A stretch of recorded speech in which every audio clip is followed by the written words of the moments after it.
Hey, what's up, YouTube? Russell and Russell. Subscribe, show at the top, thumbs up the video, leave a comment at the bottom. Make sure you guys watch previous videos and stay tuned for what we have, guys, in the future. So, President Barack Obama won his second term as president, and you see all these people getting upset. You see all these people happy. Some guys was just arrested for allegedly trying to assassinate the president. So I don't know if this is going to be a common trend right now. I don't understand why people are so upset that he won. There's so much bad shit that happened before he became president. There was so much deregulation. People think deregulation is such a good thing, but in fact, it really is not. When you see stuff get deregulated, you see these companies be able to do whatever they want.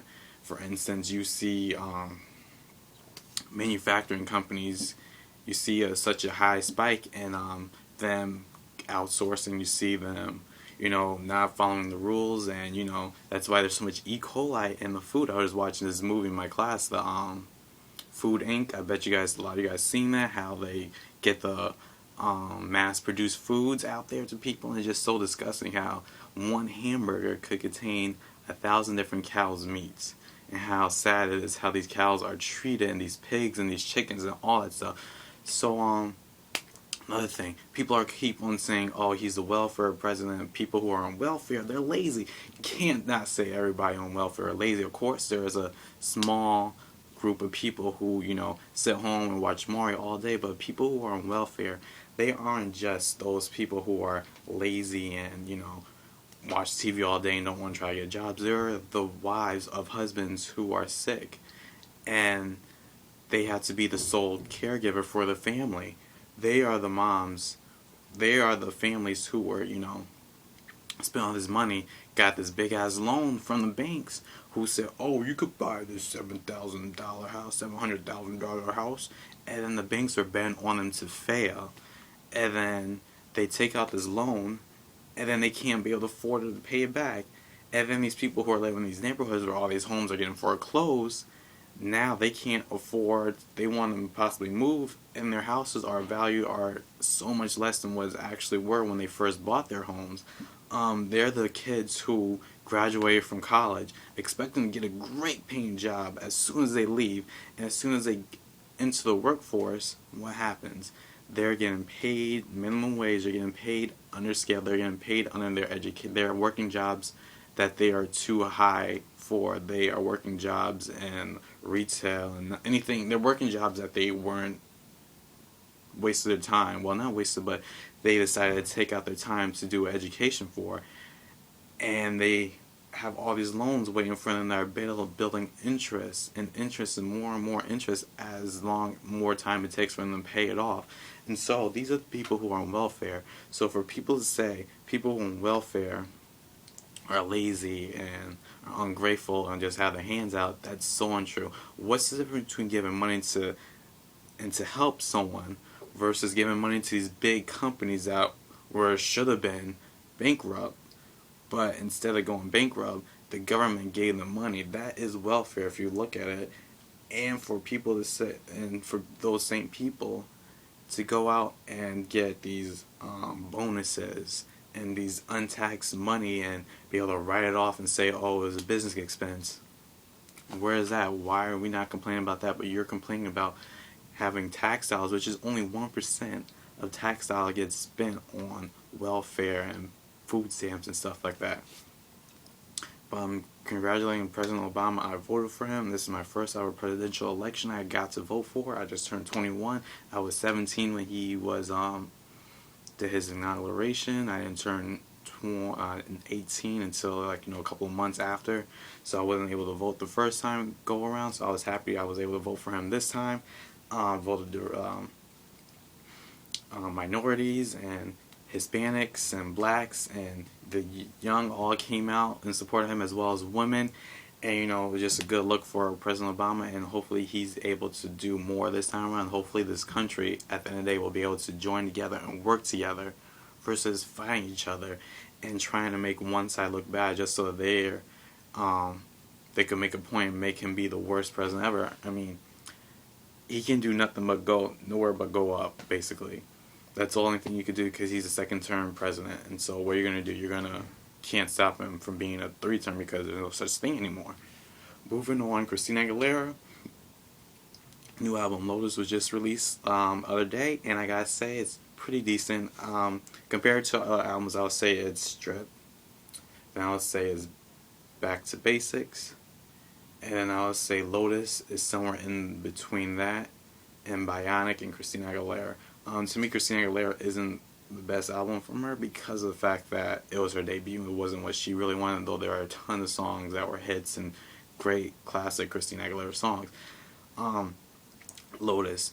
My problem with Lotus is it sounds as though a lot of times she's singing throughout her throat.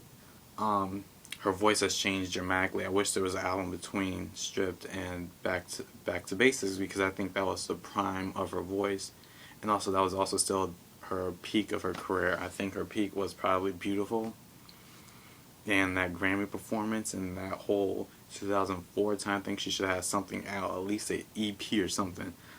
Anyways, the songs, a lot of the themes are repetitive. She seems like she's very defensive nonetheless, and that's something that comes kind of, annoyingness a little bit, because you're listening to his music and it's like it's the same song just sung a different way.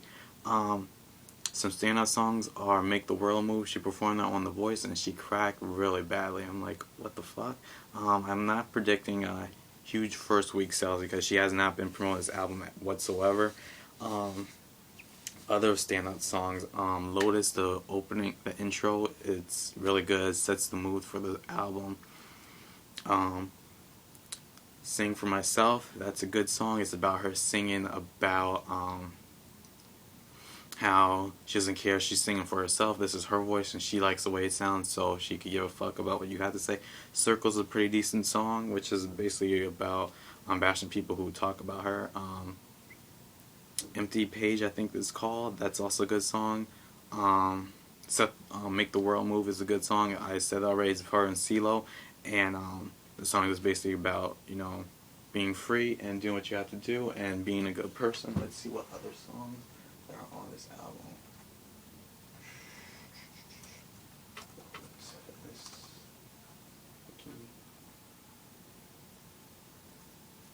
I'm just checking out to see what songs I like from off this album. I think too much of this album is trying to be beautiful and Fighter 2.0. Red Hot Kinda Love, that's a hot dance track, I think. And there's a lot of radio friendly type songs. And one thing I gotta say I'm upset about, I got the deluxe version from off iTunes, and the song Shut Up isn't playing for some odd reason. Can someone tell me why this song isn't playing on my iPod? I bought all the songs, I downloaded all the songs play in order except that one song. The American Music Awards are this Sunday. The roster for performances sounds exactly the same as last year's American Music Awards and last year's Billboard Awards. I'm going to be expecting to see, Usher and Christina Aguilera, and I'm surprised they don't have Alicia Keys perform. She normally is a token black female R&B singer on the show. I wish they would just switch up the people a little bit. VH1 Divas is coming back, and they're celebrating the dance music by honoring Donna Summers and Whitney Houston. Only problem is they have Sierra, Miley Cyrus, Jordan Sparks, Demi Lovato, Kelly Rowland, and I think that's it. I'm not sure if there's any other names. I forget. Anyways, Whitney Houston, I don't picture any of them singing in her songs besides for Jordan Sparks. I think if that's the case, if they're going to pick all these different people, they should have Madonna and Janet and celebrate the 80s dance pop music. Or just say, we're still going to bring the dance music. When I don't think of Whitney Houston as just a dance singer. I think of her as, dance and ballads and soundtracks and power vocalists and fun tempos and gospel. I think of her as a more diverse artist than what they are putting her out to be. All these different things have different ways of showing her. Lastly, Lil Wayne has lost his lawsuit against what's the dude's name? Quincy Jones Jr. And that serves him right, because if you saw that video, he was acting like a typical nigga in that video. Not want to answer the questions, thinking because he has money he could do whatever he wants, and it serves him right. He lost the case, he has to pay him $2 million. You might say it's not a lot of money, but who wants to lose $2 million? Peace.